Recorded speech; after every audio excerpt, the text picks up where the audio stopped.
Hey guys, how's it going? I want to thank those people that have commented on my last video. It's nice to see participation, and thanks for all the new subs that have come through. You guys are awesome as always, and it still blows my mind that people want to listen to me and they are reaching out and they're giving words of encouragement, and it's just you guys just blow me away. It's amazing. Um, Today, I want to talk about some embarrassing anxiety stories. Kind of, I don't know, maybe they're humorous. I don't know. I like to try to find humor in things. I think humor is a healing art. It helps. Just it helps you. It really does. It if it can bring a smile to your face. And I've done my job. So, one of my first embarrassing anxiety stories, I don't know if this one's not really very funny, but it was embarrassing. Um, I was on a second date with this guy that I kind of liked, and he decided that he wanted to cook a meal for me. And it was a double date, so we were with another couple, and we went and grocery shopped. And the thing about me is, especially back then, like, this was a long, long time ago, and when I was actually dating and being awesome. Um, I have this huge phobia of food and eating in front of people. I was anorexic from childhood to right before, like, until I married my husband, who helped me get better. I still struggle with it, but it's a lot better than it used to be. I used to go days and days without eating, but I had this huge thing where I couldn't eat in front of people. And as he was preparing the meal, I just remembered feeling that hard boiled egg in my throat. And it was getting worse and worse and worse. And I just flipped out. I'm like, I can't breathe. I can't breathe. I can't breathe. My face turned beet red. And those other people, the poor other couple and my date was, they were scared. They thought I was going to have a seizure. And when I heard the word seizure, I flipped out even more, even though I knew it was anxiety. They're like, I'm like, is that a thing I can do? Is that what's gonna happen? And I was freaking out. And they decided, oh, we're gonna sit her down and put a fan on her face, like a electric fan. And another thing about me is I can't breathe when there's a lot of air in my face. But they sit me down. I'm completely like, I've gone numb. I'm horribly embarrassed. I'm I'm just I'm not there anymore.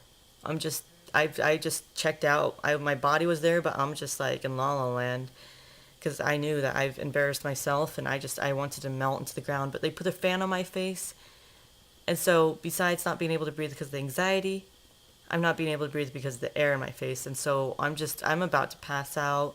I was starving because I hadn't eaten in ever, and needless to say, we didn't have. That was our second date, and we didn't have a date after that. He, I don't. He didn't talk to me for a while.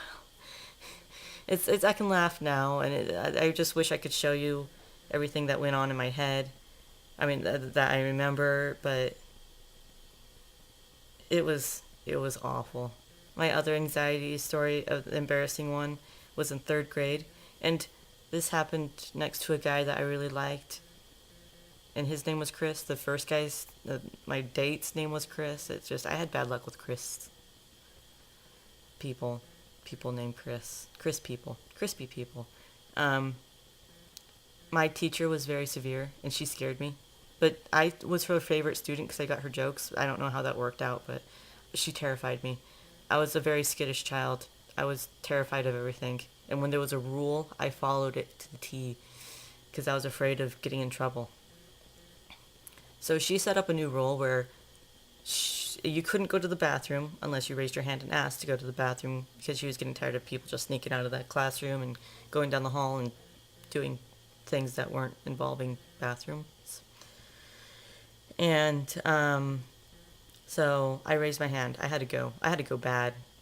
And she was busy with another student. So I walked up to her. Come on, I have to go. And she's like, just sit down, Deborah. And I remember walking to the chair, and I was sitting next to the cute little blonde boy named Chris. And I remember sitting down, and just the force of sitting down is just my bladder went. And I peed. I still remember the pee just going everywhere, like down the chair. And I was a little blue chair. And like, he was a quiet kid, and he just like turned and just looked at me and just like, I'll never forget that expression on his face of just pity and disgust.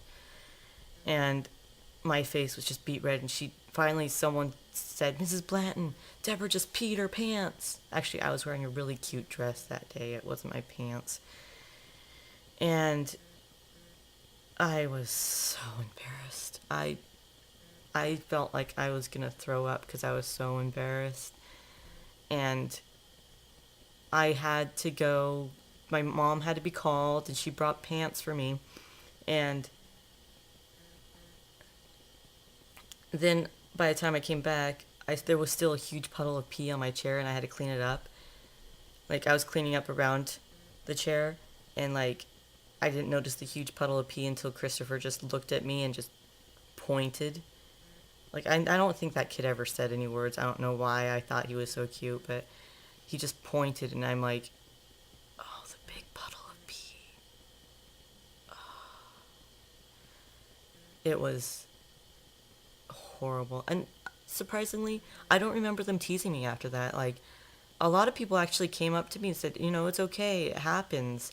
And the teacher was really nice about it, and the students were just, how cruel people could be in third grade. But like, I wasn't the most popular kid either because I was scared of everything. But they were just like, oh, it's okay, Deborah. And I was blown away from their kindness, because I was just expecting all this stuff to come down and be like, pee pants McGee, or something like that. I